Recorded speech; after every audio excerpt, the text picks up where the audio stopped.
To start here. We are ready to start. We'll see if we actually start. There we go. Let's see. We actually are live here.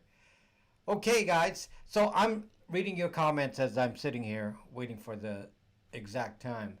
So I'm like reading some of the comments, and I love reading the comments because, I to give you a little bit of background. I've been doing this for, I think this is my 7th year of doing broadcasting, and the last first 5 years I was doing it on Periscope, Twitter, and Periscope is closing down, and I've learned to pay attention to the comments and the live stream, and I've learned that you can really learn a lot by listening to the comments, and actually can fashion my live stream based on what the comments are. And I just saw some of the comments here that said, because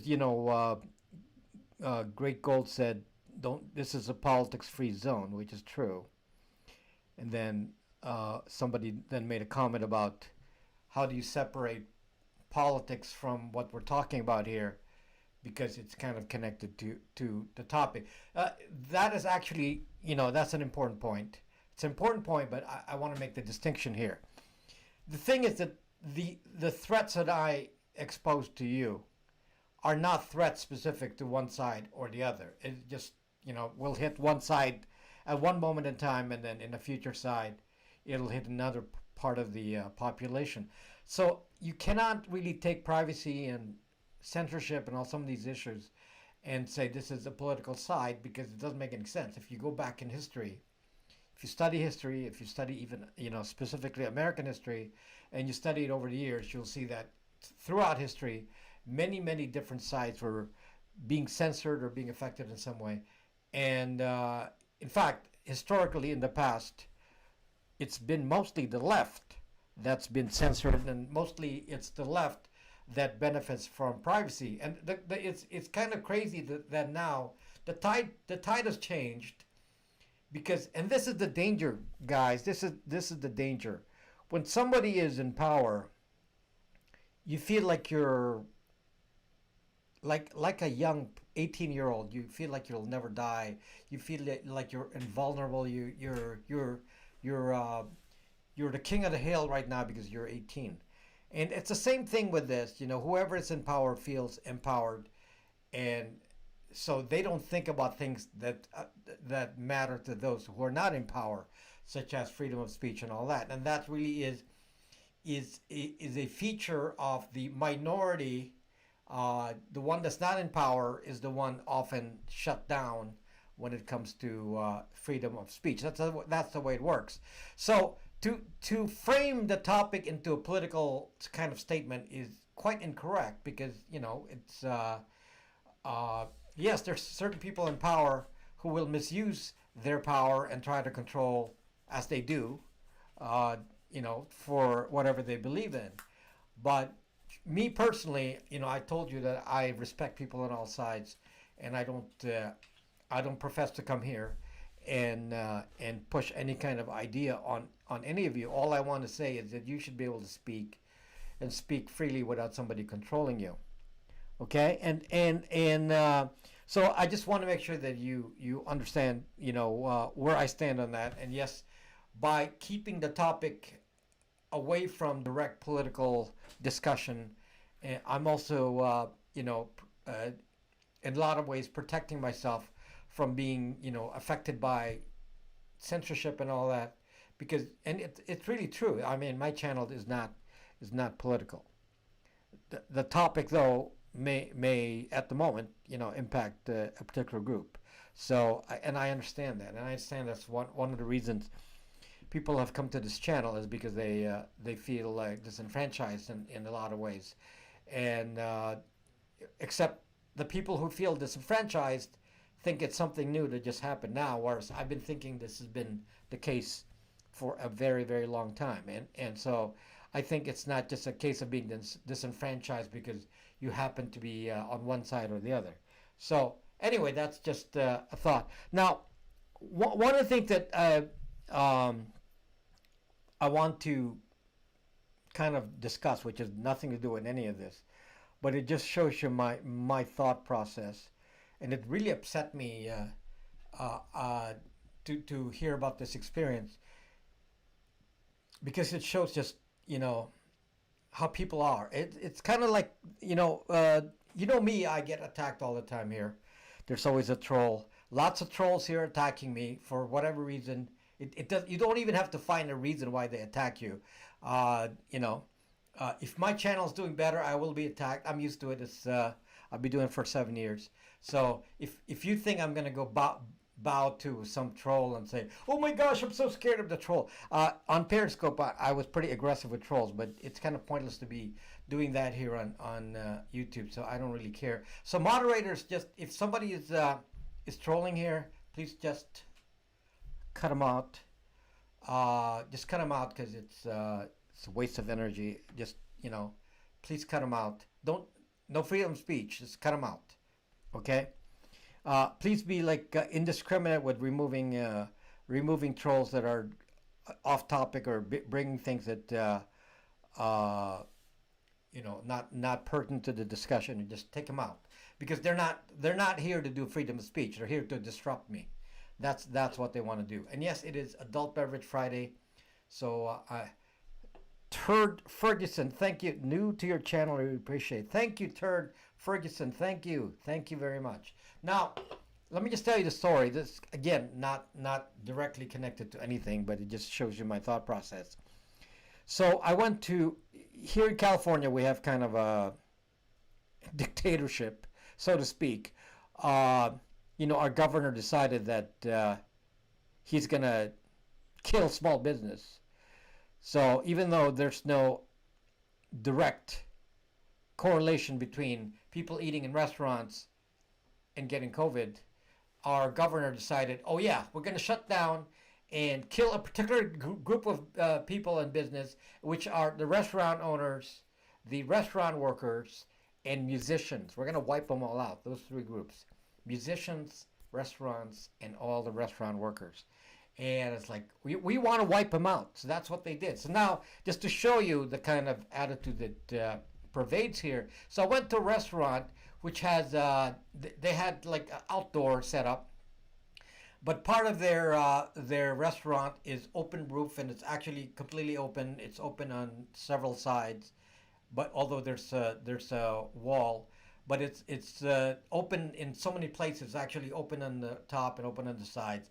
And somebody actually went to this restaurant that I was eating at, and this didn't happen when I was there. I was just told the story by the manager, and the story was that this person reported the restaurant to the health department for basically opening the part of the restaurant that was in this covered patio area. It said you're not following the rules with COVID, so and reported this restaurant. And I was like saying to myself, I thought the restaurant was very imaginative because given the limits of the law, and they've been closed down for months, and they need to make a living, and they said, okay, here we have something that is not enclosed, so we're gonna open this and have some people in there, and then this person decides, oh, I really want to shut down that business. This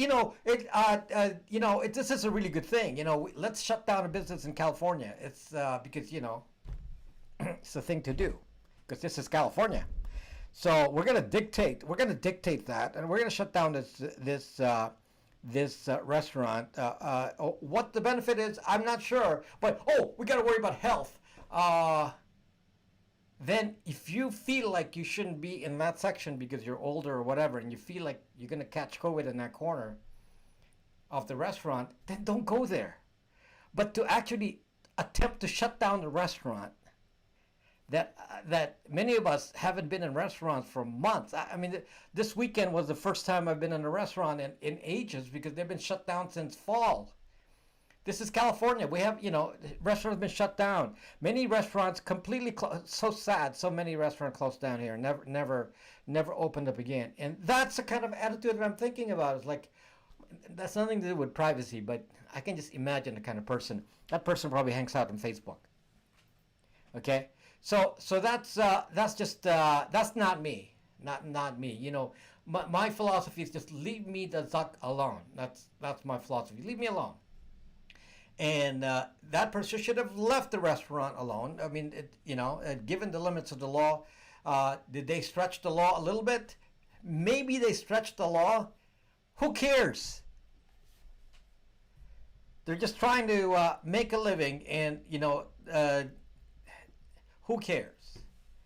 Just too much, too much. So anybody disagree with me? If you disagree with me, then I just want to make sure you understand where I stand, so that we're all in sync here. Otherwise, you may not like me. I want you to know me as a person. I want you to know me as a person, so you know what I believe in. I don't like this kind of control freaks, and this same control freaks are controlling the information, are controlling our activities, and they just want to control everything. They want to know everything about you so that we can control you, control your thoughts. Control your thoughts. So I have no idea if the person who did this is a leftist or rightist. I have no fucking idea. I'm just saying that is the opposite of what I want to believe. Because what I believe is leave me alone. Okay? You from China? No, I am not from China. The chosen player. No, I am not from China. No, I am not CCP. Never been to China. I've never been to China. I'm from California, and I agree with you. Terrence Williams, thank you. But I mean, just leave me alone. Leave that restaurant alone. They're trying to make a living. Our draconian government here decided that you can't you're all gonna die if you go to a restaurant. When it was open all summer and you could eat out in a restaurant outside in the summer, and there was no surge in COVID, none. And the COVID surge happened because people, when the restaurants were closed, the surge happened. So you tell me. So yes, I am an American, A. Sanchez. That's all you need to know. King Craig James, thank you. Are you going to leave California? No, I'm not going to leave California because I love my boat, and I want to do my boating in California. So California used to be so nice. Well, it's still, things change. It'll cycle up. It'll go to another cycle. They're doing a recall on the governor. So we'll see what happens there. So anyway, leave us the fuck alone. By the way, just to talking about trolls, kind of a side topic here. When I was doing my live broadcast over on Periscope in many years back, last 5 years, I had a lot of trolls, but one of the most famous people on my channel was somebody from Facebook. So you see, somebody from Facebook, Zuck himself made sure that there was always one watcher. So somebody from Facebook was always watching my broadcast to make sure they would speak out. So now the guy was nice. He doesn't insult me. He will just make statements if I say anything negative about Facebook.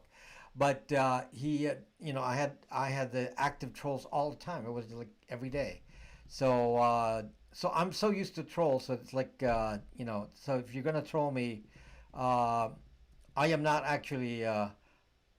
I'm not a benign guy to troll, so I'm kind of dangerous to troll because, as people on Periscope knew, I do have a way of responding to it, but we're not going to talk about that. So so the topic is, and I put it on the topic there, CCP, because one of the things that people don't realize is that when someone controls the news, controls the media, controls social media, controls what you say, guides what you say by saying, you're not gonna have, you're gonna lose social media, you're gonna lose your social media score if you don't behave in a certain way. You can actually begin to mold behavior. So one of the places where they have successfully done this over the years is actually in China. So, and it's evident in the young people. So the young people, if you speak out against the CCP, it's the young people that go out on social media and start hammering in large groups. In large group will hammer anyone who comes into social media and speaks negatively about the CCP. Or if you know, as you know, China is fond of claiming every island in Asia as theirs. So even though it's not in their territorial zone, well, all of the Pacific is in our territorial zone, so we own all of it. And if you disagree with that, because obviously the countries surrounding the area do not agree, you know what China owns, the CCP will teach the kids, the young kids who are on social media, to go out there and say, hey, you know, let's create this attitude, which by the way is kind of like a little bit. You see that in the cancel culture. You know, it's like let's promote kind of an extreme group of people that think in a certain way, and you know they'll be the ones to push the cancel culture. And that's the kind of thing that you know that is already in effect in China, except the main goal of the people who do it, the young kids who do it, is nationalism or extreme nationalism in China. So if you speak out against China, then they're so nationalistic in the way they've been trained to handle social media that they just you know they'll bash anyone who speaks anything against China. I've seen some of these kids, by the way, who come from China, come here to the United States to study, and then you ask them about the CCP. Some of these, you know, high school kids, you ask them about the CCP in China, and they're like, they love the CCP, they love it, and you know, in my mind, it's like it's so idiotic when if you haven't heard the other side, you've only seen one side, and you're gonna say, oh, I love the fact that there's a great firewall. I love the fact that the great firewall can ban any other kind of opinion that the government doesn't want to see. Love that. How do they know what to love, what not to love, when they've never even heard the other side? They've never even heard the other side.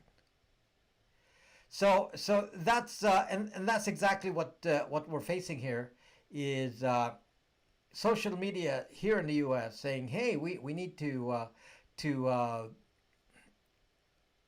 they say it's to control fake news, but let's control the flow of information so it fits into our specific idea of what behavior should be. In fact, that's, you know, Facebook already has a secret social media score. So Facebook already has a what do they call it? A trustworthiness score. If you're on Facebook, that you already have that, and you still go on Facebook.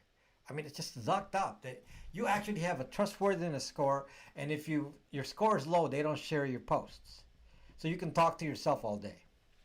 Let's start now by products that are made locally. Nada, just before this video switched to Linux, was saying something about Signal being compromised. That's actually not true. Yeah, you have to understand the context of that. If you ask them, they start crapping on you as well. They're terrified to say anything bad their own government. Yes. So I told you my life's history. You know, I was in a dictatorship when I was young, and if you've never felt that feeling of helplessness when the only believable side is the government, and you know, and they can basically obstruct what's going to be said. They had an active censor. Anything you posted in the news, you have to pass through the censor, and they have to approve it, or otherwise you go to jail. So that's one of the executive orders.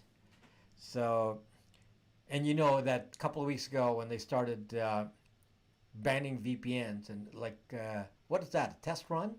Why do they do that? Is that a test run? What are they planning on doing by doing some VPN banning? So anyway, that's crazy. Why you okay? We're now. Somebody made a statement about Signal. Let me tell you kind of a bit of information that's kind of incorrect. Because I was in fact worried about, unless there's something new, but if they're talking about the same thing, someone made the claim. It was a Israeli cybersecurity company that works for cybersecurity pro government. So they provide software for government to spy on individuals and basically break cybersecurity, encryption and all that. So what they said was that they are able to break into Signal. So that was the big news from several weeks ago. Okay, so they made the claim that they can break Signal, and Bruce Bruce Schneier, who's the well-known cybersecurity guy, uh, posted that it was actually not true. What it was is that they said that Signal could be broken if somebody took your phone. So if your phone has no password and you're using Signal, someone can go in there and read your Signal conversation. But they can do that with iMessage and everything else. I mean, really. So presumably you have to break the phone's code. So if you have a code on the phone, you have to break that first, and then yeah. So there's a lot of steps to do that, and so I understand that, and I don't think that's of any real importance because it depends on what you do. But for me, physical security is a completely different thing because that means physical security. Watch your phone, make sure nobody steals your phone. It's a different issue than privacy. Okay, to me that's completely two different concepts. I don't really I have my the Google phone here in my pocket. I have a Pixel 4. I have a Pixel 4. So this is my the Google phone. It's a Pixel 4, and I don't put much on the phone. There really isn't much on here. The photos I download. So even there's not many photos on here, even though it can fit a lot of photos. I don't. I made it so that the USB can easily be connected to your computer, can download your photos, and then so the phone itself doesn't need to have a lot of photos on it. And I tend not to put a lot of information on phones. This is what I teach you. Do not put a lot of stuff in here because somebody's always trying to take it from here. So that's not. I don't teach you to rely on phones a lot, and that's why a lot of the things that some OSs, some custom ROMs claim to be beneficial because they have some cybersecurity features, it's really not an issue that I get concerned with because of the way I teach you how to do privacy. When I'm teaching you to do privacy, please rely on your computer more and less on this. This is just put your games on there. Put something nonsense. Don't use it for your life. Don't put your life on here. Don't put your life on the phone. The thing you don't put on your phone are like I do very minimal email on the phone. Mostly my email here is for testing. I don't actually have my live email on here. It's on my computer. Okay, so if anybody actually steals my phone, I said, okay, no big deal. Change my passwords and move on. I change phones all the time. I change phones several times a year. So I don't really get concerned with what goes on in here because there isn't much in here. Do you use a checkbook? Yes, I still use a checkbook. I don't use a checkbook much. I do go do a lot of stuff online. Thank you, Black Lightning. Thank you. Wow, that's very generous of you, Black Lightning. Um, what OS was Darlene Elton using in Mr. Robot when she tracked into the cell phone tower? Uh, I don't know, but uh, I don't know if they were doing custom ROMs back then in Mr. Robot. But let me tell you on the Mr. Robot, Mr. Robot did a trick that that I know how to use very well, and that is it's called the beacon attack. I have very many videos on it, and the beacon attack is if you know somebody's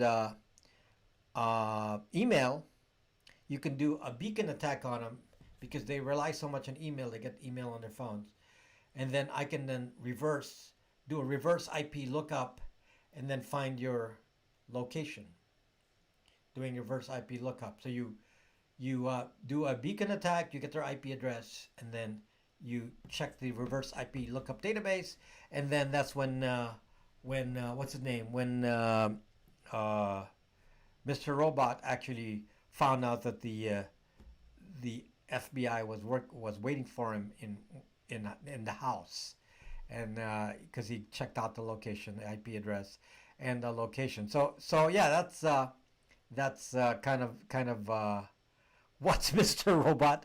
That's a TV show that ended now, but they had like 4 seasons, and it's a hacker show. So yeah, you can find it on like Amazon Prime, Mr. Robot. What is a beacon attack? A beacon attack is something that I can embed in an email invisibly, and then it will ping the server when your device gets it, and ping your IP address. That's why one of the things that you need to learn is that never use Wi-Fi on any device that does email, a phone, a computer. Do not use Wi-Fi on any device that goes to your home network without a VPN. Don't do that, because one of the things that I can do is do a beacon attack. What would you say? Would you say Windows 10 is a big spy OS that can't 100% be the spied? Uh, Broxine, I actually do not agree with that. I actually do not agree with that, because I use Windows. I use Windows myself, and Windows, the way Windows is designed, you can actually shut down a lot of those. Windows is full of spyware, as I had a video on it. It's full of it. But fortunately, for the most part, you can shut them down and leave very little, if any, in there. You can shut it down. So it is possible. Windows is not as controlling as Apple, because they can't. Corporate clients, and there's things you can do right at the registry level, where you can tweak things in the registry that shuts down a lot of the Microsoft software. So you can actually do it, and then you can basically shut it down so it doesn't spy much. So if you were going to give me a choice, iOS, Windows, I'll choose Windows. Mac, Windows. Windows will be hacked more, but from a privacy point of view, I can shut down a lot of stuff on Windows that I cannot do on a Mac, or I can never do on iOS. Okay, now obviously Linux is better. Okay, come on. Let's be serious. Obviously Linux is much better, but given the choices, because not everyone can even install Linux. I mean, some of you can't even do that. So you can shut down Windows telemetry search in that. No, you don't have to shut down Windows telemetry doing a search. I already have a video on it. Just removing the spyware from Windows. I already have a video on it from January, December, forget. So I already have that. So you can watch that video. Voice is low. Okay, so now somebody says my voice is low right now, and then somebody will complain later that it's breaking up. So I'm going to increase the volume, but let me know if the voice is needs to be higher or lower. Okay, thoughts about BlackBerry's return. BlackBerry is no longer a viable option. BlackBerry is a Android bought by a Chinese company. The current BlackBerry is a Chinese company. Current BlackBerry is a Chinese company, so don't buy that. That's an Android, standard Android. Okay. What's its video title? It's about my MSI unboxing, MSI unboxing number 2. Because I bought a MSI computer for Windows, with Windows, for my videos, and it was using Windows, and I showed you how I removed the spyware. Volume was low, and it was okay. So have you tested Micro G? I don't use Android 11 on anything right now. Hey Drac, yeah, so I don't use Android 11. So yeah, this is Android 10, because that's running the Googled Android 10. So, which is great. Android 10 is Android 10 is very hardened. By the way, somebody would make a statement that What's more secure? And let's use the proper word. What's more secure, Android or Linux? And what's the answer to that? What's more secure, Android or Linux? Does anyone know? What's more secure, Android or Linux?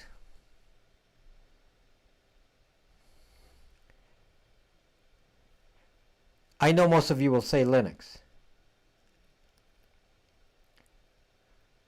So while I'm waiting, most of you will say Linux. Okay. Okay, so let me just tell you the truth. Okay, let me tell you the truth, and it might shock you, but that's actually false. That's actually false. I'm especially talking about a mobile device. If you had a mobile device running Linux and a mobile device running Android, you will be surprised that hands down Linux would lose. Okay, this is talking cybersecurity here. Cybersecurity is a different topic than privacy. I recommend Linux phones when they work. They don't work yet. That's a problem. But no, Android is. Don't call Android Linux. It's just not proper. Okay. Linux is Android based. No, Android is Linux based, but Android is not Linux. However, it is based on the Linux kernel. Yeah, so it's based on the Linux kernel, but the rest of it is not Linux. Anyway, the security level, and I need to make a video of this so you understand. The security level of a Linux device is way lower, way lower than the security level of a Android device. For one, if you have a Pine phone or a Librem 5 and you get those to work, they won't work right now. That's why I don't buy them right now. But if you get a Pine phone to work or a Librem 5 to work, somebody can just steal your SD card and there you are and run away with it and that's it. I mean, come on. You don't have to do much. Okay?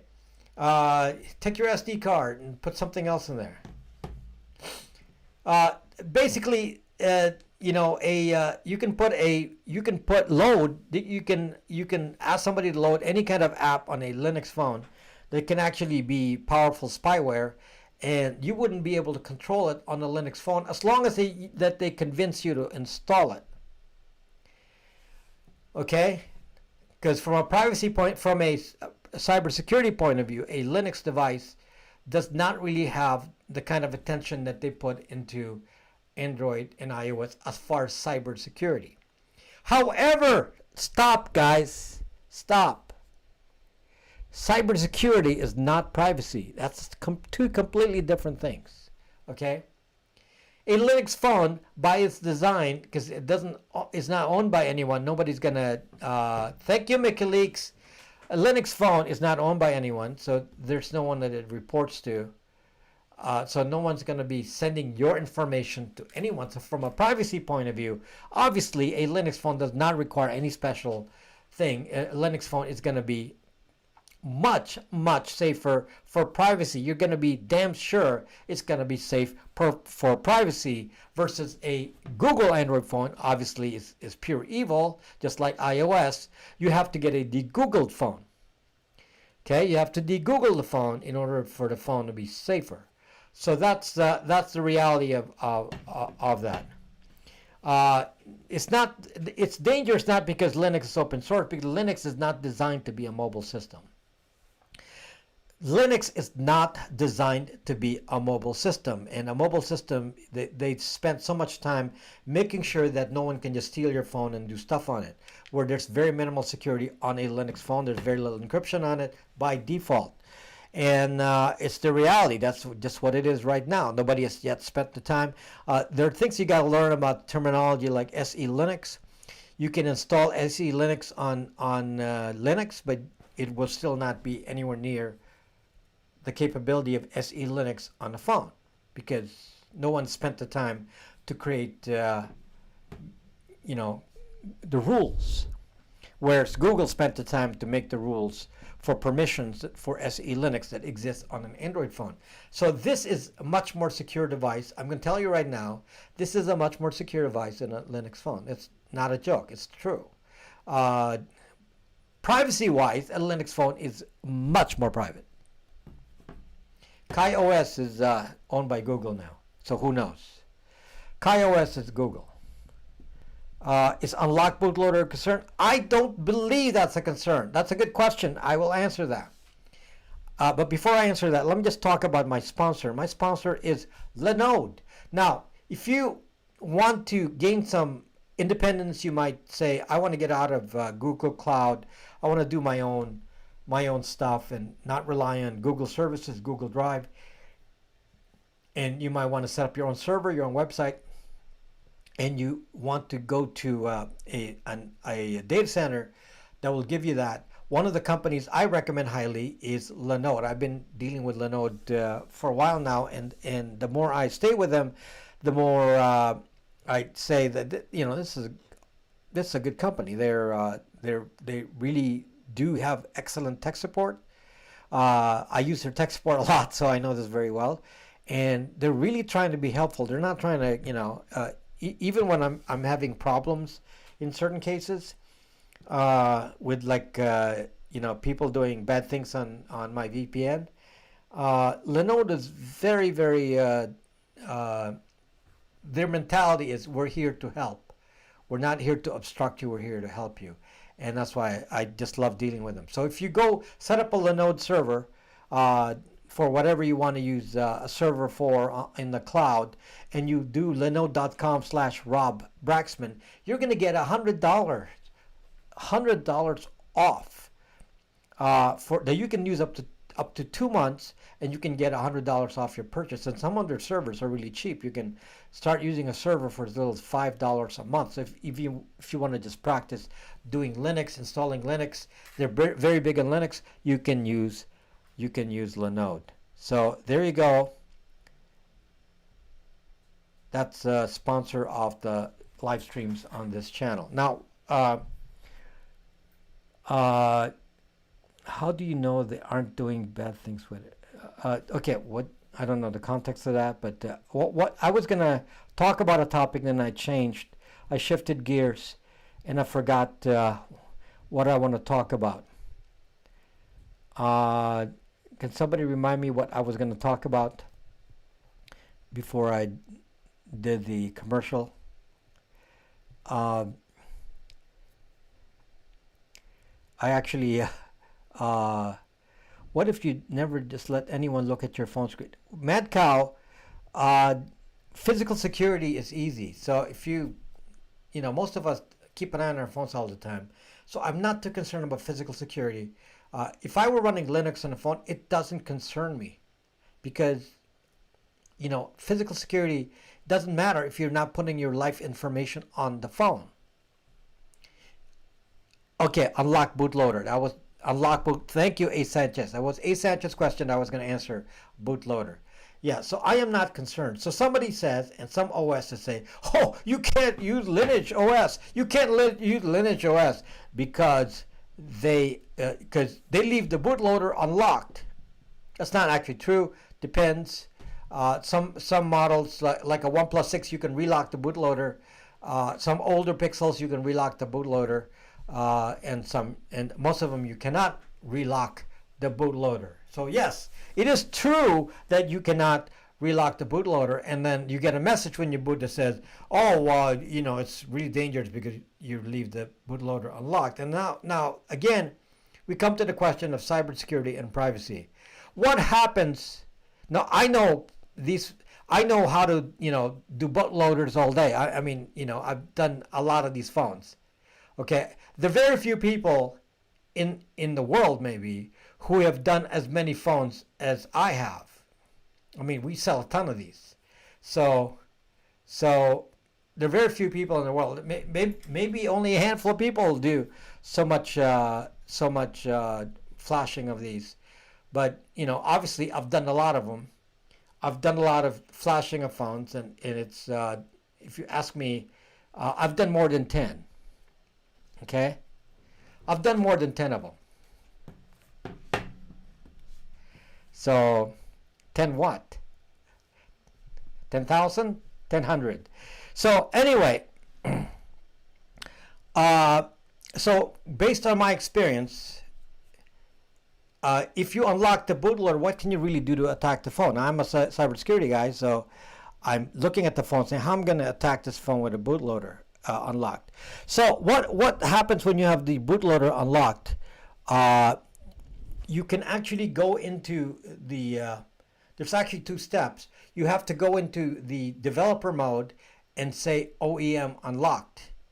Okay? So you can actually, depending on the phone, you can lock that up again so that they can't do it. But let's say you leave everything alone so it's OEM unlock. What can you really do to the phone? Well, I'm going to tell you what you can do to the phone. You can wipe out the phone. That's about the best you can do. Wipe the phone. Brax Lame. Do you or not monitor the data of the users of your VPN? Do you or I do not monitor anything on the VPN. No. There's nothing to monitor. No. If you ask me what I monitor the output to make sure that the usage is within the limits of the what I'm paying for with the ISP, because they charge you for overage. So I look at all the servers in an aggregate fashion and say, "Oop, I got too much traffic." I don't actually know what traffic each individual person can do, so I actually have no idea. To prove that point, somebody used BitTorrent on Bytes VPN.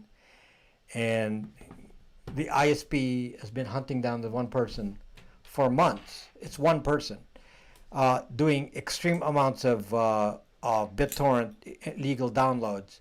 And I know it's one person because it's the same files being served. So it's a hacked computer. And, months later, I still am never sure who it is because I don't really have any idea. Okay, they give me a timestamp. And that's all I have. It's like I can't go look and see. There's nowhere to look and see, this person downloaded this. I mean, there's so many people on one server. Okay? There are many, many people using a single server. I've no knowledge, frankly. There's just nothing I can find for you. There's no information I can derive from what people are doing on the VPN. Okay? So, there's nothing that can help me do anything to find anything about what you're doing. I have no idea. So you can flash baseband in fast boot. Okay, so when you modify anything, because the way the phone is set up, if you modify anything on the in the boot, including the OEM section, the phone is flagged as being tampered with, and the immediate response of the phone, and this is all of them, every model, when you do that, it wipes the data. It wipes the data section. So if you're saying, I'm going to go into Lisa's phone, I'm going to steal the phone while Lisa's asleep, and then I'm going to go put some secret code in there, malware, spyware, whatever, and then give the phone back to Lisa and say, here, or when somebody's sleeping, you can just put the phone back. It's not going to work. It's not going to work. Okay? Because if you do that, the phone will be wiped. It will be blank. It'll go back to blank. How do you hide that your computer has been blanked? If your computer has been blanked, Lisa never sleeps. If your computer is blank, then obviously somebody tampered with it. So, and they never got your data. So there's really nothing to get. The worst case is they will wipe your phone, in which case send it back to me, I'll reflash it. And then whoever tried to attempt it on your phone will have gotten nothing. So it's kind of a waste of time. So nobody smart enough to do cybersecurity will know you can't really do anything to the bootloader. Nothing. Okay? So don't be afraid. The bootloader it flashes a message every time you boot. It says, your bootloader has been unlocked. It's not safe. Yeah, from a cybersecurity point of view, if you're putting your life data on your phone, and maybe you put your Bitcoin Maybe you put your Bitcoin wallet on the phone only, and now you wiped your phone, got wiped, and you lost all your Bitcoin. Well, that's your fault. That's your fault. Now my audio is clipping. Oh my gosh, I can't win here. Now my audio is clipping. So see, you can't win. Just turn up your volume. I'll keep the microphone away. Okay, so you understand now what I'm saying, that there is really nothing to fear about the bootloader, because for privacy reasons, you will be private even if somebody steals your phone, because all they'll do is wipe out your data. Okay, so I don't understand this. Oh, you got to use X and Y Z, OS because it's going to be safer, and you're going to be it's bootloader unlocked. It's like, nobody will waste your time on that if they know it's going to wipe your data. Okay, so give me a real attack, so an attack that makes sense. If somebody says, well, I can attack, Lineage OS with a real attack, that makes sense, where they get to steal my data, then I'll listen to it. But so far, nobody's told me anything that actually makes sense as an attack. I haven't figured out a way to attack it. Okay? Why don't you like when people use BitTorrent? It's not me. It's not that I don't like people using BitTorrent. It's because of how BitTorrent is now misused. So basically, because people are stealing copyrighted material with BitTorrent. That's what BitTorrent's for, stealing movies and music. Okay, downloading copyrighted material using BitTorrent. That's really what you use BitTorrent for. Okay, now the problem with BitTorrent is, first of all, once you download it, it stays on your computer and works in the background, and then it turns your computer into a server. Your computer will now serve illegal content forever unless you delete it. I mean, who wants that? Do you really want to turn your computer into a malware server forever just because you used BitTorrent once? Come on. Second, let's talk about the entrapment issue here, okay, that Mancow mentioned. What happened is, because the copyright people want to make money, they found that the best way to make money is to sue the people who use BitTorrent. And the way they do that is that you actually never download from a legit person. Let's say you want to download the Mr. Robot series on the internet, and so you're going to go use BitTorrent and search for a link to Mr. Robot. So you actually go there. You're actually downloading from the entrappers. They actually work for Sony and Fox and all these different companies, and they're there to trap you. So they take your timestamp, take the IP address, and then they report it to the ISP, who then has to report it down, however many layers of the internet. Then they report it to the VPN provider and said, hey, we're going to shut you down if you don't give us that person who downloaded the illegal content. Okay? And this is the timestamp, and we know your VPN was active within this timestamp.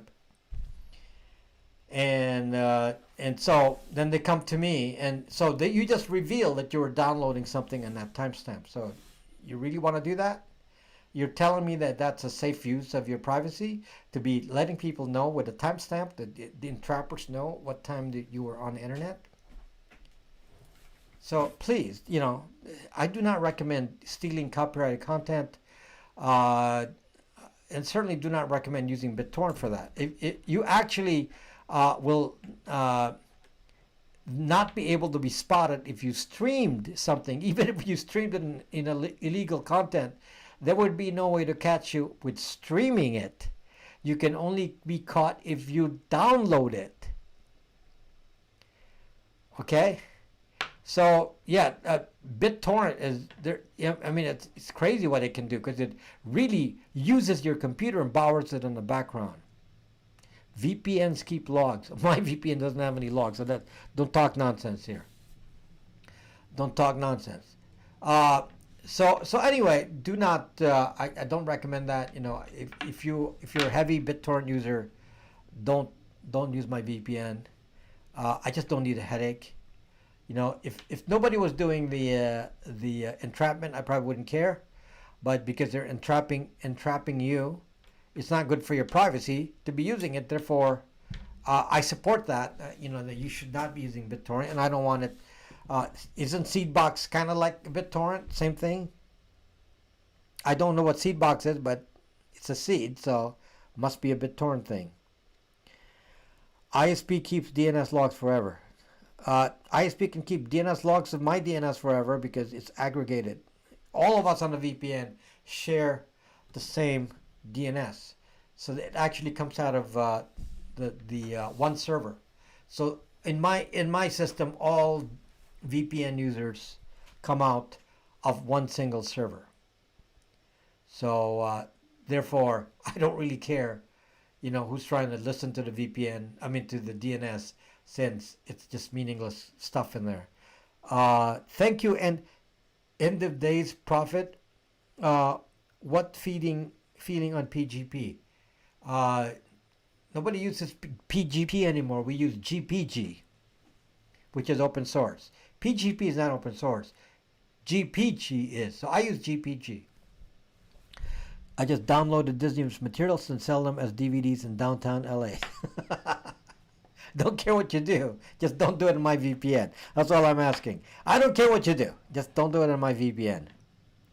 Why are Verizon-based phones bad? One of the things that, Verizon is the only company that actually limits the hardware that you use, because Sprint will no longer be doing it.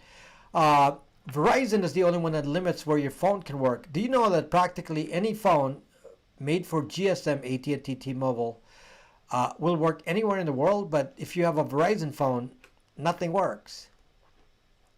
And then Verizon will say, oh, next thing you're going to do is use eSIM. So they're going to force you to use eSIMs. And one of the best reasons for using a SIM card is if you remove the SIM card, you actually cannot be stingrayed. A lot of attacks, SS7 Stingray, does not work when you pull out the SIM card. If you're an eSIM, you're stuck. There's nothing you can do. Thank you, JVSH Town. Thank you so much. So just so you know that's one of the reasons. I realize that Verizon is kind of a reach in the rural areas, and they tend to work more in rural areas than the other providers. And for that reason, a lot of you are on Verizon, but it's such a pain. Now, if you're going to buy a phone from me and you want to use Verizon trouble-free, I've found that nobody's ever complained about Verizon on the Pixel. So they're the more expensive phones in my store, but they, don't really have any problems with Verizon. Otherwise, I'd sell the G7, Moto G7, and I have to downgrade it to Android 16.0 because of Verizon. What I should just do is stop selling the XT1962-1s, G7s, the G7, Moto G7, that's the model. I should just stop selling it to Verizon users and just up it up to 17.1. California DMV being hacked? No, I didn't know anything about that. What is your opinion of MVNO providers?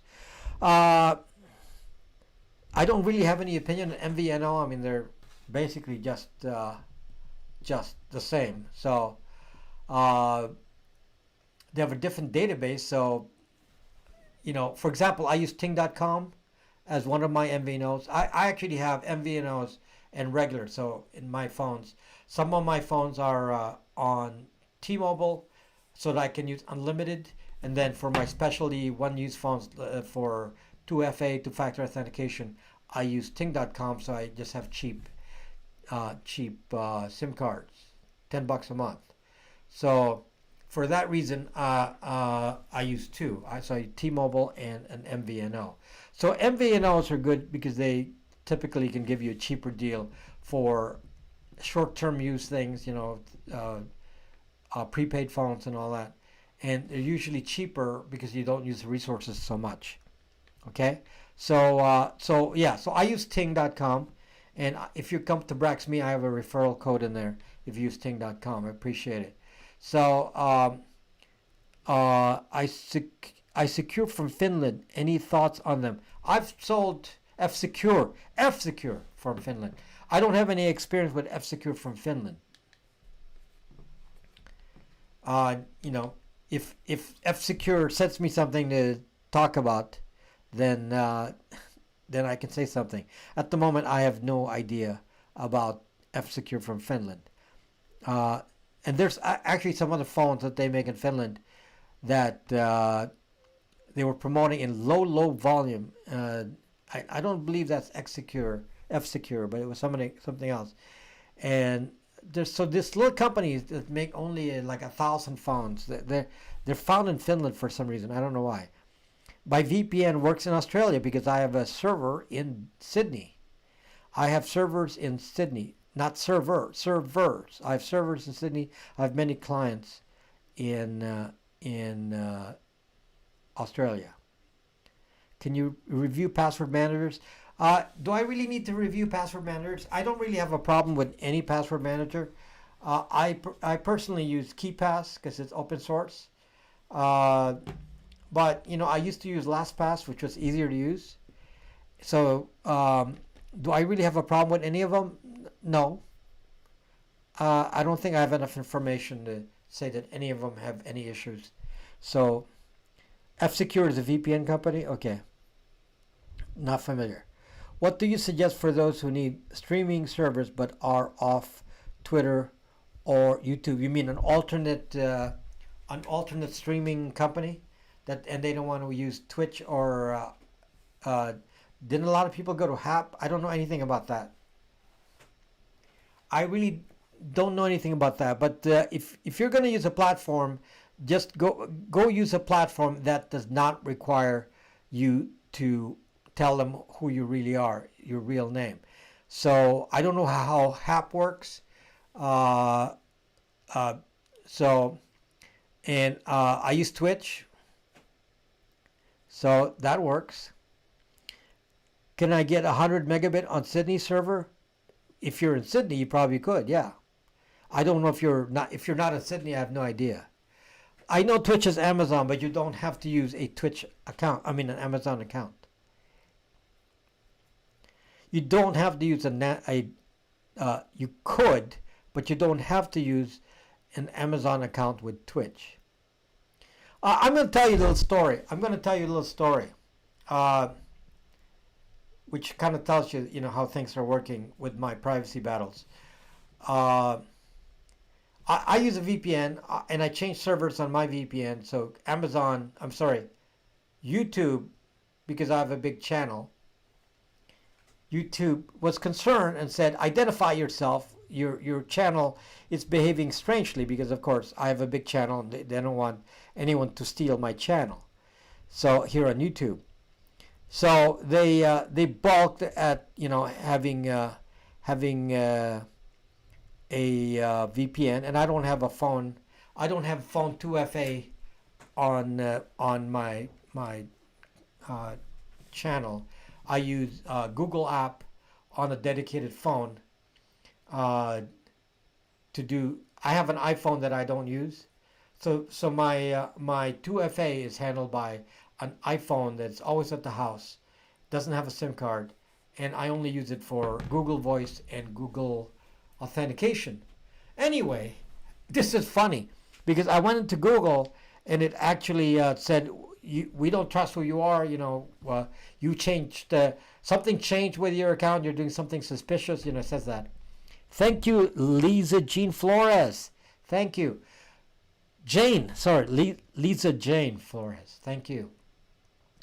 And one of the things that was interesting was how it said couldn't trust me, and then it actually presented a page and said where I am, and you know what it says? It said I was in the Philippines, or no, what did it say? Near the Philippines. So I was like very happy with that. It's like, Zuck, if Google thinks I'm in the Philippines, then we're in good shape. Okay. So it has no idea. So yeah, that was awesome. So yep. So it looks like I've done a good job of confusing the AI. The AI has no idea where I am. So Yeah. So yeah, I guess I was in the middle of the ocean. Maybe I was in between China and the Philippines.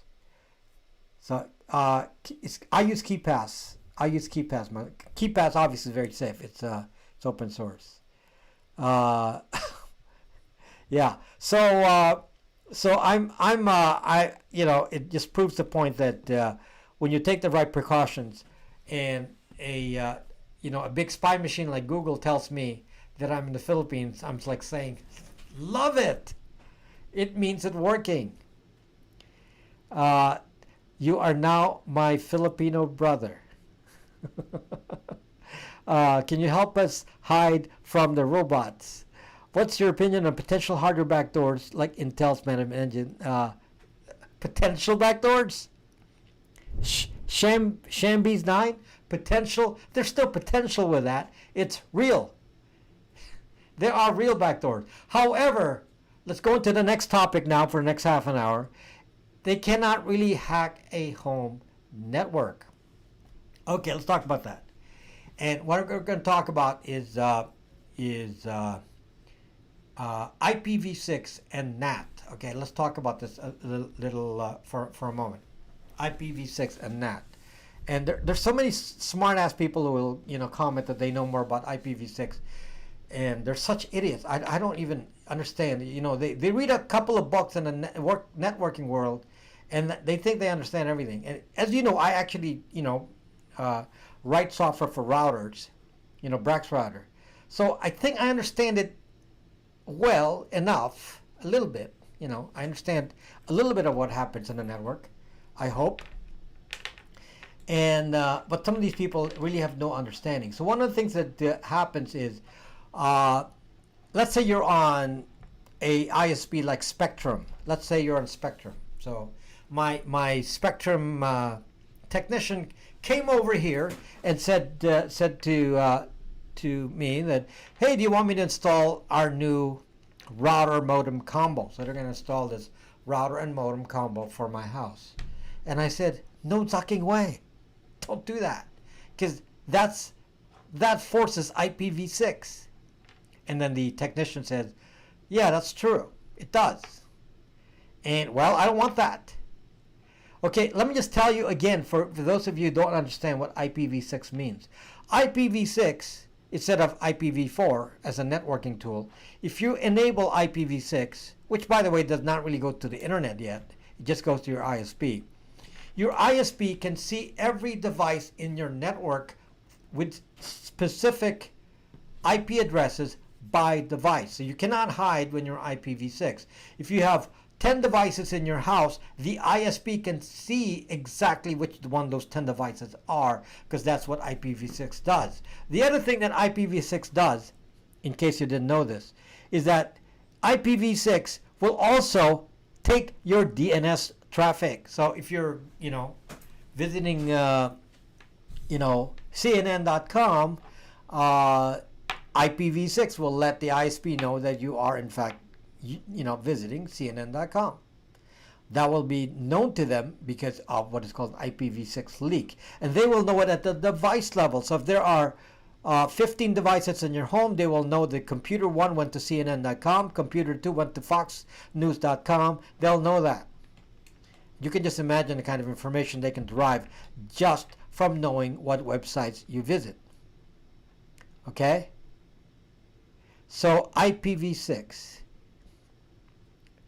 IP version 4, IP version 6. Okay? So an IP address identifies your computer. So an IPv6 address does not have any firewalls currently. So if you have IPv6 traffic, it's not firewalled. You can actually go into the house and look at every device because they don't firewall IPv6 by default. Okay? Now, in contrast, in every house, you have IPv4 and you have an IPv4 router. So you have a modem and then you have a router. Sometimes it's built in. And what happens with IPv4 is that your router becomes what is called a NAT. It's a NAT actually means network address translation, NAT. but it really just to just uh, you want to hire me for a good cause, but I have to have time for the good cause, my friend. I have to have time, and that is sorely lacking nowadays.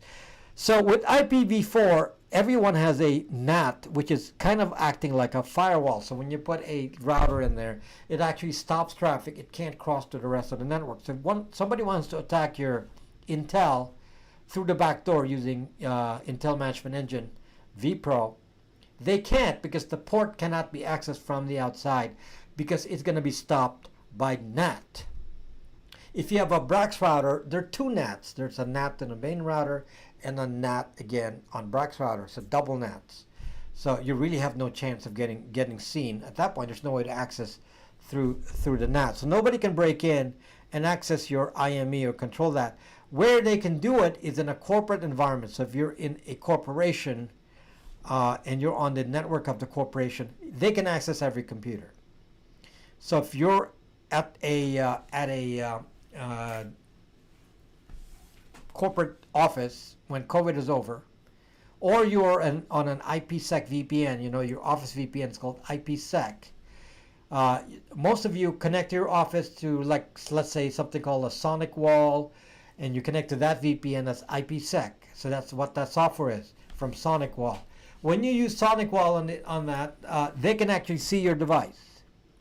They can tunnel through and see your device. But on a normal home without accessing a corporate VPN, your device is isolated by NAT. Thank you, little one, ladle one.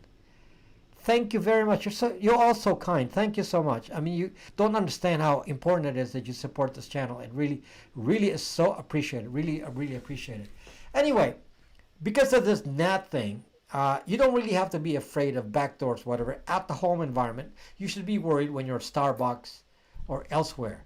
What you need to worry about at home is protecting yourself with a VPN, or VPN router is the preferred option, so that your activities are not attached to your IP address. However, they can't really attack you unless you have IPv6. So I sell the Brax router. That was my last video, was about the Brax router. A Brax router blocks IPv6. So if you go through there, you never have to change any configuration on any modem. Even if you use Spectrum's IPv6, it's not going to see your devices. It's going to be blocked by Brax router. So they're not going to be able to attack your DNS, none of that. So that's one of the benefits of a Brax router. You don't have to worry about all the setup. You can, of course, go to your modem, configure it the way you want if you want to do that. But I just made it simple. You put Brax router in, you don't get attacked. So do I really have to fear about Intel Management Engine backdoors or hardware backdoors in my house? The answer is no. I don't have to fear that. I especially do not have to fear it when I have Brax router. Because Brax router takes the thinking out of some of these issues. You don't have to think about DNS, IPv6 leaks, DNS leaks, WebRTC leaks. You don't have to think about any of that, because the Brax router takes care of all these details, and you don't have to go sit there and configure that all day. Okay, so just so you understand the distinction. So if you didn't have a Brax router, the problem you're going to have is IPv6. Now, yes, you can solve that. You can configure some modems, modem from an ISP to disable IPv6. Okay. Now, if you set up a DMZ, you're going to need a firewall. Okay, that's very dangerous to be setting up a DMZ. So normally you do not do DMZs in a house because you don't have a static IP address. So you don't normally do DMZs in a house. Somebody now says, fix my mic. I mean, come on, guys, tell me, is my mic... It's like so inconsistent here. I turn up my mic, it's not good. I turn it down, it's not good. I just want to know what I'm supposed to do. I just need to know what I'm supposed to do. Do I turn it up? Do I turn it down? Speak slower, speak lower, or what? I only use one Seismic. I only use one custom ROM, and that's Lineage.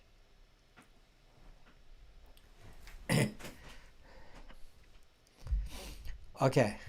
Mic is working. 5x5. Okay, thank you. Okay, so anyway, so yeah, so IPv6 leaks and all that. That's very dangerous stuff. And so think about it. So you just loaded a Spectrum router. You may load a VPN on your device, and then it's still leaking on IPv6 through DNS. So you may be on a VPN. It's gonna still do that. So that's the problem. That's the problem with some of these, that you actually need a device to actually filter it out, or configured at the modem. Now, not everything can be configured at the modem. Now, some of you have some older brand routers. If you're using an Apple Extreme, for example, I don't believe that supported IPv6 on the internet. So some older models are actually better. May I buy an hour dedicated video call, please? I do not have that time, my friend Jay. Mr. J, do not have that time. Sometimes I gotta rest, and it's just I stopped doing consults because I can't afford to do it. Just I just want guys. Here's the story. At the moment, I work 7 days a week. I work 16-hour days, non-stop. I haven't been able to do anything. I play piano on the side. I can't even do that. I go sailing. I have not sailed in months. I have not been able to do it. It's just because the business is growing so big. And how do I find out what I have, 4 or 6? You have to go into the router and see what the configuration is. Chances are it has 6. Chances are it has 6, IPv6. And you have to turn it off. So you can see the difficulty here. And guys, I'm dedicated to you. I try to answer even most of the comments on YouTube, probably, most of the positive comments I answer on YouTube. And how many people with 200,000+ subscribers, followers, still spend the time to respond to every comment? And I do that.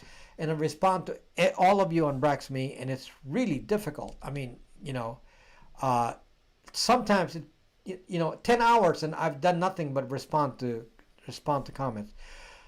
So I'm going to try to make things more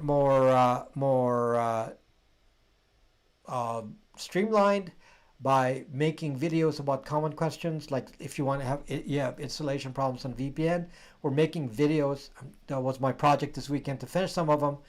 And by making the videos that we can make sure to give you good information, good support, but just limit the time it takes. And I do have people doing tech support, but you have to be patient. We're all overloaded. There's a lot of customers, so sometimes it just goes into a big peak, and it's hard to respond to everyone at once. But we're here, and pretty much everyone gets the support. But we may not be able to respond in 15 minutes. Okay, that may not be easy. And I don't think any VPN company responds in 15 minutes. Most of them takes a whole day, and we are fairly fast in comparison. But it's hard, and just be patient with us. It's part of the growing pains. Thank you, little one. You are so awesome. My goodness. Thank you for helping. Can IPv6 be disabled on your Google phones or any phone? No. Brad Matson. No. It is so sad. Guys, this is such a sad fact. Your phones are permanently on IPv6 if you're on cell data. If you pass the phone through Brax router, yes, it will not be IPv6. But if you go use cell data, it's IPv6. In fact, if you look in settings, you will see your IPv6 address. I have no zucking way of turning that off. So I have no way. There's no way to turn it off. So it's very sad. My only protection for that is Brax router.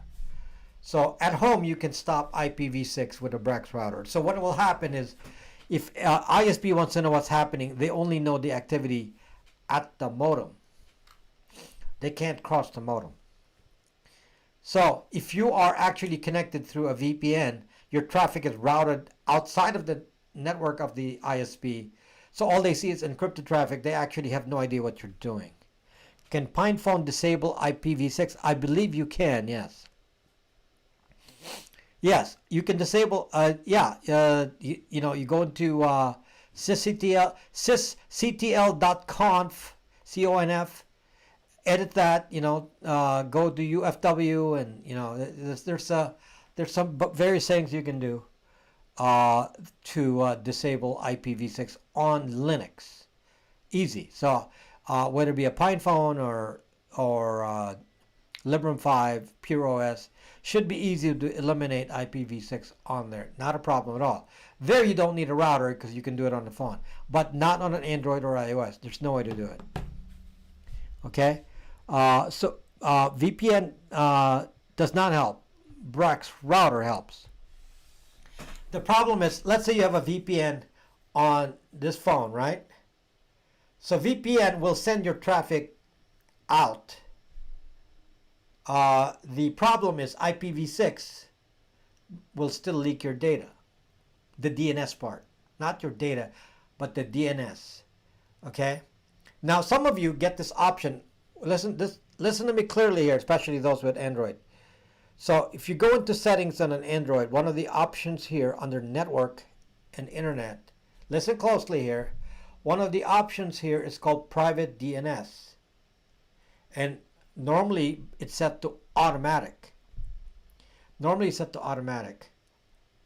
Don't use automatic. Please, people, do not. Let me just tell you what happens if you use automatic on your Android.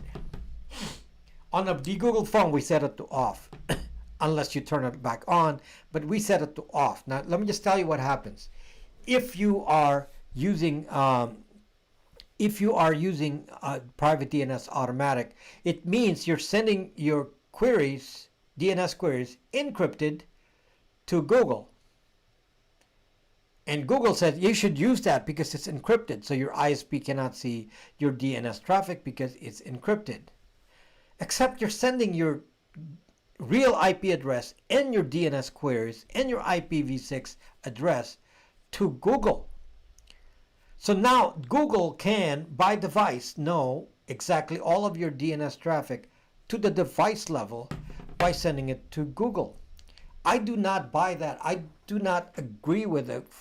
This DNS over HTTPS is just a way for Google to control the data for DNS into a centralized area. What I do on the VPN router, if you have a Brax router, is I take your traffic and pass it through one server, our server, and then it goes out to Google or Cloudflare. I choose Google or Cloudflare from my server to them. So they see only the DNS request from my server, which is aggregated. Every person, on the VPN goes in the same server, so they see everyone's DNS queries. It's impossible to do an identification of that because obviously there are many users. So as it turns out, the problem is there's so many tricks now, and what I'm trying to do is put the tricks into the appliance, which is the Brax router device, rather than having you think about how to set up your network. Now, some of you are saying, well, this guy just wants to make money, so you could do this on pfSense and DDWRT. I'm probably killing my mic here. The point is, if you are not a networking expert, I got it all solved for you. If you're a networking expert, then don't bother with me. You should know what to do. I need a mobile file server via captive portal. Then you should use Nextcloud, and you can use Nextcloud on a VPS, private network. Yeah, Nextcloud. Of course, you can just, use BraxMe. So you can save your files on BraxMe. You don't need to bother with any of that. Do you trust OpenDNS? I don't need to trust OpenDNS because all my DNS is aggregated. I can send it to anyone. I just want to send it to the one with the fastest performance, so there's no slowdown. By the way, my DNS server is a Pi-hole server, and it actually caches the DNS. It doesn't even send a lot of DNS calls because it's only done once. So it doesn't see a lot of. Okay, it just froze. Is my can you hear my volume? Video feed is frozen. Is volume okay though? Only getting audio. Okay, let me hold on. I'll restart the video. I'll restart. Hold on. Okay, I'll be gone for a few seconds here. Okay, let's see. Okay, so are we okay? Okay. Okay, so I just restarted the OBS. Okay. Who knows what's up? You don't need to see me. Okay, so we're of course I only have 10 minutes anyway, so it would not have been too much of a problem if I went down. Anyway, back to what I'm talking about, NAT and that. So in order to be safe, you need to turn off IPv6 at the modem side, at the router, the first router. And if you don't want to even bother with that because you don't know how, all you have to do is put Brax router in your network, and then run your traffic through the VPN through Brax router, and all of your traffic then is sent towards the Pi-hole server that I have, which then caches the DNS queries. So most of your DNS comes from Pi-hole, and then Pi-hole will just go to the outside world if it doesn't have the answer. I need mobile router device to serve files. Mobile router device to serve files. You mean, what do you mean by mobile router device? You mean like you can use an LTE modem. That's a little complex problem. That's not that easy to do. That's not that easy to do. You know, I'd like to come up with a product that will handle that. Brax router, Lisa B. Brax router is a product in my store on Brax.me. Should we be disabling DNS on Android altogether? No, you don't disable DNS. Your device won't work. You disable private DNS. When the option private DNS is given, you select off. So on mine, it's called private DNS, and it's set to off. Okay, just so you know. So don't be like, Google selling this and Cloudflare. And by the way, Firefox is doing this. This is what I worry about with Firefox. So Firefox says, okay, we're going to do private DNS. So your private DNS is going to go to Cloudflare. I don't really care who it is. I don't like centralizing DNS information. I mean, just think about it, okay? Think about it. All I need to know is if I have DNS information, your ISP can say who's a Democrat or Republican just by knowing your DNS, because all they have to do is say, okay, are you watching CNN or versus Fox News? It's pretty crazy. I mean, why would you want them to profile you like that? I mean, that's simple information, and they can derive a lot of that from just that one thing. Do you use CNN? Do you call CNN, or do you call Fox News? So in my case, I use both, depending on the day. CNN, Fox News, BBC, I use all of them. And that way, then they really can't decide what you are, and that's good. And it's also good for you to balance out your view of the world, because you see all the sides and say, oh yeah, I agree with that or I disagree with that, and you can see everything. That's what I do, and I do browser isolation, so I decide what Google will see. So I say, okay, I'm logged into Google. I want to control what Google sees while I'm logged in. And Google said I was in the Philippines. YouTube says I was in the Philippines. And I'm like, love it. Awesome. No, I am not in the Philippines, okay? I'll tell you where I am. Okay, I'm in Los Angeles. I am not in China. I've never been to China. And I am not in the Philippines. I am in Los Angeles. That's not a secret. Okay? If you can find me among the 10 plus million people here, then good luck. So, Lisa B, no, I am not in the Philippines. So that is very funny that YouTube thinks that. And when I saw that, I said, wow. You know, by the way, just so you understand what I do, when I go to YouTube and I'm logged into YouTube, I watch only certain things. I watch only certain things. And it's actually learning from what I'm watching. So if I'm, let's say I'm looking at, Filipino food recipes, then it's probably basing it on that, is my thought. And just from that, it says I'm in the Philippines. And it's giving me Filipino ad commercials, and I'm like saying, suck this. So, because I don't want to see Filipino commercials. So California is not close to the Philippines. It's pretty far away.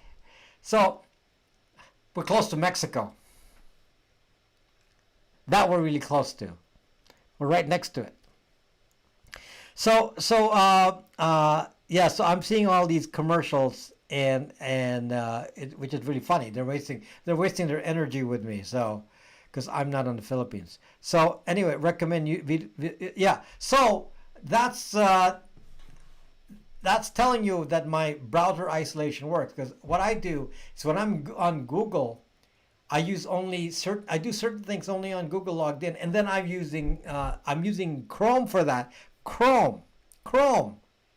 Got to give them everything. Don't make it difficult for YouTube to figure it out. I give them Chrome, and I do what I want them to see on Chrome, and then I go to Brave, and I do my YouTube on Brave that I don't want them to see. So if I want to go find something else on YouTube that I don't want to be influenced by ads or whatever, I go to Brave.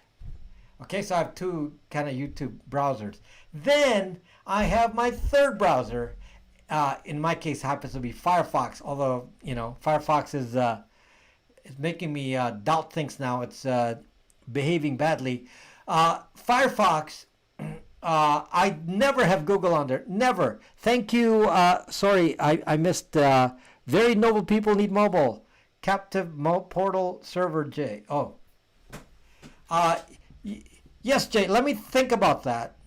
Let me give me some time to think about that. Because that's a complex problem. But I'd like to sell a solution for that. It's just something that I haven't solved yet. There are some issues, and I wish I have time to solve it. So anyway, Zuck has invaded the Philippines. Facebook is so big in the Philippines. It's amazing. And now Facebook cut out Australia in Australia. That's funny. Facebook cut Australian channels, Australian news in Australia. I mean, can you imagine that kind of control? Where some people are so reliant on Facebook for news, they actually were shocked when Facebook was able to shut down Australian news in Australia. So there you go. Demonstrates the power. So anyway, use that technique. I just told you. It's in my browser isolation video. It really works. I'm proving to you now. It works. It won't validate me. It actually thinks I'm someplace else. It says we don't like you because your IP address is not in the Philippines, but we detect you're in the Philippines. It's like Tazak. So the AI is so confused right now. It really is. Love that. Love that. So yes, you use my way of doing it. It really works. So where I live, when you ask people if they have a website, they say yes and show you their Facebook page. Yes. One of the things you could do if you want to build a website is use a feature on Braxme called Social Vision. You can actually build a quick website on Braxme. You can ask people who've used it now. Some new people have signed up on Social Vision. You can do a 7-day free trial to see how that works. It's so simple to build a website using Social Vision. It's a lot simpler than using Wix.com or whatever. And there you go. Come try it out, free for 7 days, and then see how it works. and a lot of people are using that on BraxMe, and that allows you to set up a website with blog with a way to actually chat with people that go to your website, not just go to the website, but actually give you like a social media app. I can't stay here right now, but I'll watch the replay later. Thank you, Oxygen Lover. Thank you. So anyway, guys, thank you for being here. I just want to like reiterate that it's I need to slow down, guys. It's I can't do custom consults. I just have to slow down because it's if you saw how the channel grew, I mean it's went to 237,000 now, and you see the YouTube plaque behind me here, and I mean the channel has just grown so fast, and our store has just been overwhelmed. But we have stock, people wanting to buy phones. There's a stock of phones. I think right here, a lot of you were looking for Pixel 4s. There, Pixel 4s. The Google Pixel 4s. I have a lot. So yeah. So if you want Pixel 4s, I got them. Okay, we got Moto G7 Pixel 4s, Pixel 3s. The Pixel 4 XLs are unprocessed, but we have them, but they're not processed yet. But we have them. So come to our store and we can handle it. Yeah, Pixel 4 XL, 128 gigabyte. I have very few right now, but I'm getting more. They're kind of expensive. So you might be overwhelming yourself with the de-Googled phone side business of at the moment too. Yeah, well, fortunately I have employees, so I'm not doing it personally, but I just want you to funnel the traffic to other people. So Mobile Captive, Mobile Captive, you're like very energetic there. Thank you very much. So, title bait, I already talked about at the beginning about, goodness,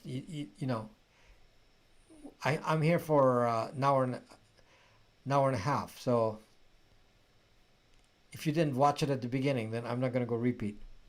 I hope you have a backup client in case YouTube soft or hard censors you.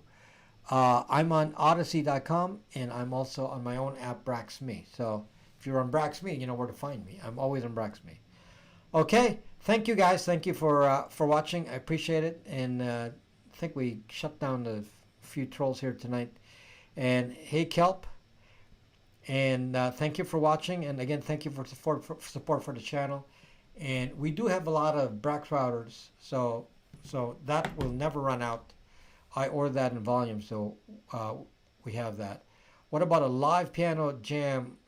My favorite pianist died. Chick Corea. He died. Yeah, so I'm a very big Chick Corea fan, and he died this past week. So yeah, that was tough. Okay, so thank you guys, and I'll talk to you later. Good night.